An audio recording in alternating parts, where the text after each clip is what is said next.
My sister showed up at my house with moving trucks, saying our parents promised her she could live here. When I said no, my entire family turned on me, calling me selfish for not sharing. But they had no idea I'd been recording everything. What happened next destroyed her perfect little life, and honestly, I'd do it again. Before we continue, please subscribe to the channel and let me know where you're listening from in the comments. I'm Iris, 32 years old, and I work as a medical equipment technician. It's not glamorous, but it pays well, and I'm good at it. 5 years ago, I did something I was incredibly proud of. I bought my own house. A real house with 3 bedrooms, a backyard, and a mortgage that I chipped away at month after month, year after year. Last month, I made my final payment. The house was mine. Completely, totally mine. No bank owned a single brick of it anymore. I cried when I got that confirmation letter. Cried like a baby, actually, sitting at my kitchen table with a glass of wine, thinking about how far I'd come.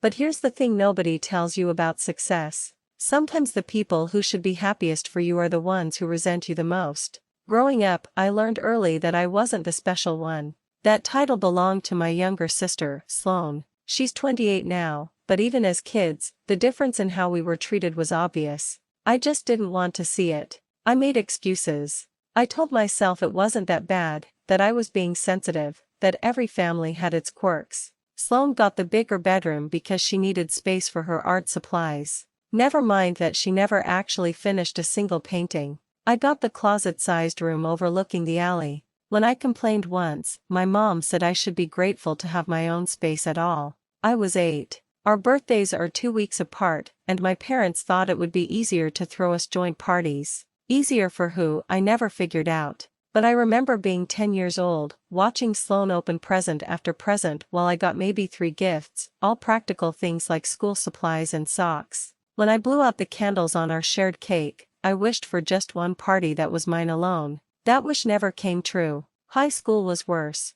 I worked my tail off, studied until midnight most nights, joined every club that might look good on a college application. When I got a full scholarship to state, I was over the moon. I ran downstairs to tell my parents, waving the acceptance letter like a flag. My dad glanced up from his newspaper and said, "That's great, honey. But maybe don't mention it around Sloane. You know how sensitive she gets about these things." Sensitive. That was the word they always used. Sloane was sensitive. Sloane needed protection from reality. Sloane couldn't handle seeing other people succeed because it made her feel bad about herself. And me? I was supposed to dim my light so hers could shine brighter. I went to college and worked 2 jobs to cover what the scholarship didn't. I came home for Thanksgiving my sophomore year, exhausted but proud. I'd made Dean's List. Sloane had dropped out of community college after 1 semester of partying. At dinner, I mentioned an award I'd received. The table went quiet. My mom looked at me with these tight, disappointed eyes and said, "Must be nice to have things come so easily to you."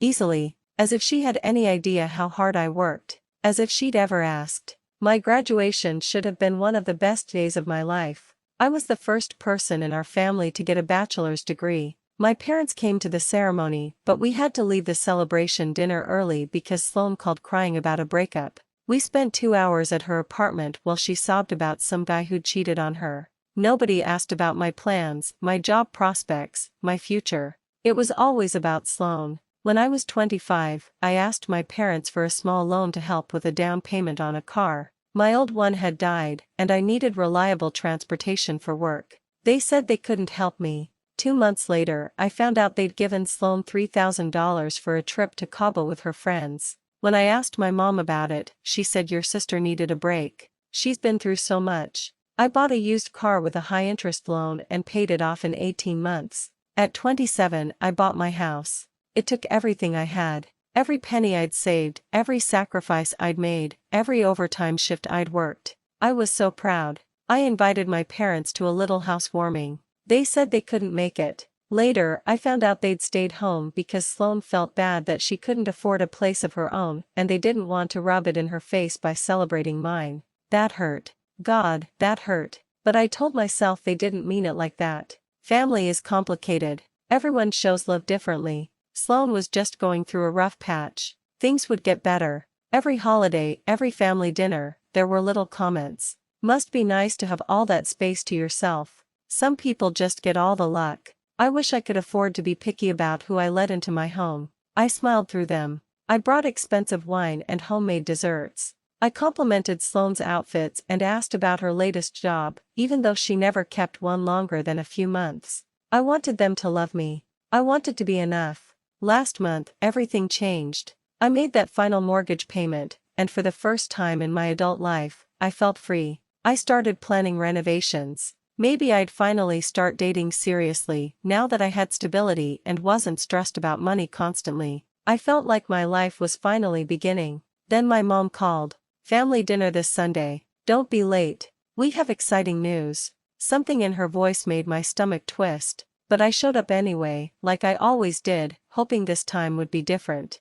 I walked into my parents' house that Sunday evening and saw them all sitting there. My mom Linda, my dad Gerald, Sloane, and her unemployed boyfriend Crew, who I'd never liked. They were all smiling at me. Big, eager smiles. I should have turned around and left right then, but I didn't. Because despite everything, despite years of being second best, I still wanted to believe my family loved me. That was my biggest mistake. I sat down at the table, and my mom immediately started serving dinner. Nobody was eating yet. They were all just watching me with these weird, expectant faces. The kind of faces you make when you're about to surprise someone with something you think is wonderful. My dad cleared his throat. "So, Iris, we've been talking as a family." "As a family?" "Without me, apparently. We've been discussing Sloane's living situation," my mom continued, passing me a bowl of mashed potatoes I didn't want. I looked at Sloane. She was practically bouncing in her seat, grinning like she'd just won something.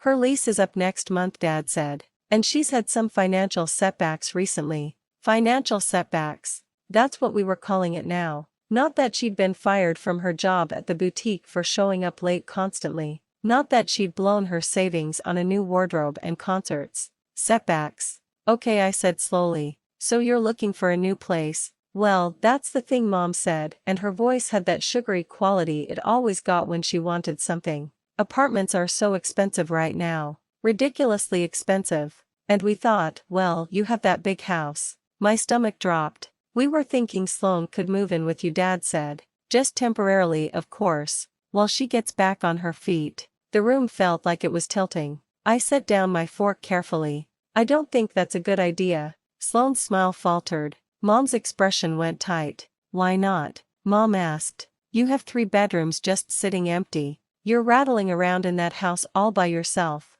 "I work weird hours," I said, trying to keep my voice steady. "I'm up at odd times, and I need my space to decompress. It wouldn't be comfortable for either of us." "It's only for a few months," Sloane said, and her voice had taken on that whiny edge. "I'm your sister. Don't you want to help me?" "It's not about wanting to help," I started, but Dad cut me off. "Actually," he said, and something about his tone made my blood run cold. "We were thinking something more permanent." I stared at him. "Permanent?" "Yeah." Sloane's enthusiasm was back full force. "We could be roommates. It would be so fun. And Crew could move in too. He's really handy with repairs and stuff." Crew, who was currently scrolling through his phone and hadn't contributed a single word to this conversation, looked up and nodded. "Yeah, I could fix things up. Maybe build some shelves." "Absolutely not," I said, and my voice came out harder than I intended. "That's my house. I worked for years to pay it off. It's not a group home." The temperature in the room dropped about 20 degrees. Mom set down her wine glass with a sharp click. "That's incredibly selfish, Iris." "Selfish?" I couldn't believe what I was hearing. "Your sister needs help," Dad said. His face had gone red, the way it always did when he was angry. "Family helps family. We raised you better than this." "You're always going on about how important family is," Mom added. "But apparently that only matters when it's convenient for you." Sloane's eyes were filling with tears. Real tears, streaming down her face. "I knew it," she said, her voice breaking. "I knew you never really loved me. You've always thought you were better than me, haven't you? Because you have a fancy job and a house and I don't." "That's not fair," I said. "I never said that." "You didn't have to," she sobbed. "It's written all over your face every time you look at me. Poor Sloane, the failure. Poor Sloane who can't get her life together." "Sloane, that's not." "We helped you when you needed it," Dad interrupted. "When your car broke down, we gave you money. That was 8 years ago. $500. One time. And I'd paid them back within 3 months." "This is different," I said. "You're asking me to give up my home." My space. My peace. We're asking you to let your sister stay in one of your spare rooms, Mom said. Temporarily. Is that really so much to ask? Yes, I wanted to scream. Yes, it is. Because it won't be temporary. Because Sloane never gets back on her feet. Because you'll guilt me about kicking her out, and months will turn into years, and suddenly I'll be 40 years old with my sister and her boyfriend living in my house, eating my food, and I'll still be making excuses for all of you. But I didn't say that. Because I'm a coward. I'll think about it, I said quietly. It was the wrong thing to say. I should have said no. A clear, firm, final no. But old habits die hard, and I was still that little girl who wanted her parents' approval more than air. Think about it, Sloane said. What's there to think about? I need time to process this, I said, standing up. This is a big decision. It shouldn't be, Dad said coldly. Not if you actually cared about your family. I left without eating. Drove home with my hands shaking on the steering wheel. When I got inside my house, my beautiful, paid-off house, I sat on the couch and stared at the walls. Then my phone started buzzing. The family group chat was exploding. Sloane had sent a link to an apartment listing. Guess I'll have to pay $2,000 a month for a studio. Can't believe I have to look at these when you have all that room. Mom, your grandfather would be so disappointed in how selfish you've become. And I barely talked to family is supposed to support each other, Iris. A cousin, wow, couldn't even help your own sister. That's cold. They'd already told everyone. Already spun the story to make me the villain. I called my best friend Naya, my hands still trembling. Please tell me you said no, she said immediately. I said I'd think about it. Iris. No, absolutely not. You cannot let them do this to you. Maybe I am being selfish, I whispered. Maybe. Stop. Stop right now. You worked your entire life for that house. They don't get to just take it because it's convenient for them. But guilt is a powerful thing. For the next 2 weeks, the messages didn't stop. The pressure didn't stop. Every day a new guilt trip. A new manipulation. A new reason why I was a terrible person for not immediately giving up my home. I almost caved. I was so close to caving. Then Saturday morning happened. I was in my pajamas, drinking coffee, still trying to figure out how to handle this nightmare, when I heard something outside. A truck. A big truck. A moving truck. I went to the window and felt my heart stop. Sloane, crew, and my parents were unloading furniture onto my lawn. Boxes. A couch. A mattress. They were actually doing this. I ran outside barefoot. What are you doing? Sloane turned to me, all smiles. Moving in. Mom said you agreed. I absolutely did not agree. You said you'd think about it, Mom said calmly. And family helps family. The decision is made, honey. That's when I saw my dad at my front door. With a key. My key. He was unlocking my door. Where did you get that? My voice was shaking with rage now. Mom pulled a key from her purse. From your spare the last time we visited. We made copies. Just in case of emergencies. They'd planned this. The whole dinner had been theater. They'd already decided to take my house. I stood there watching my family move into my home without permission, and something inside me snapped. Not loudly. Not dramatically. It was quiet, like a door closing. Fine, I said. My voice was ice. Move in. I'll stay with Naya for a few days while you settle. They looked shocked that I'd given in so easily. Sloane actually hugged me. I knew you'd come around. This is going to be so great. I smiled. I even hugged her back. But inside, I was done making excuses. They wanted my house? Okay. Let's see how that worked out for them. I drove to Naya's apartment with one suitcase and my laptop. She opened the door, took one look at my face and pulled me inside. Please tell me you have a plan, she said. I smiled for the first time in weeks. Oh, I have a plan. See, what my family didn't know was that I'd been recording everything. Every conversation since that dinner. Every text message screenshot. Every voicemail where my mother called me selfish. I had documentation of them stealing my key, making copies, and entering my property without permission. I'd even called my friend Devin, a real estate attorney, the day after that disaster dinner, just in case things went sideways. Turns out, my paranoia was justified. Give them 3 days, Devin had told me. Let them move in completely. Get comfortable. Then we'll hit them with everything. So that's exactly what I did. Day 1, I stayed away. Let them unpack. Let them spread out into my space like a virus. Sloane posted photos on Instagram with captions like "New beginnings in our beautiful home" and "So grateful for family." People were commenting congratulations, asking when the housewarming party was. She was already pretending the house was hers. Day 2, I filed a police report for trespassing and illegal entry. The officer who took my statement was sympathetic. Apparently, this kind of family exploitation was more common than I'd thought. Day 3, I had my locks changed. The locksmith was incredibly professional and didn't ask questions when I explained I needed it done immediately. Devin drafted a formal eviction notice, though calling it an eviction was generous since they'd never been legal tenants. Day 4, I came back, with 2 police officers and Devin. I'll never forget the look on their faces when I walked through my front door with cops flanking me. Mom was in my kitchen making coffee. Dad was watching my television. Sloan and crew were lounging on my couch like they owned the place. They all froze when they saw the uniforms. What's going on? Dad stood up, his face already going red. You called the police on your own family. Mom's voice was shrill with disbelief. Devin stepped forward, all business in her sharp suit. I'm attorney Devin Reyes, representing Ms. Iris Coker. You're all being served with formal notice to vacate these premises within 24 hours. If you fail to comply, you'll be arrested for criminal trespass. She handed papers to each of them. Official, legal papers with a judge's signature. Sloane's mouth was hanging open. You can do this. We live here now. No, you don't, Devin said calmly.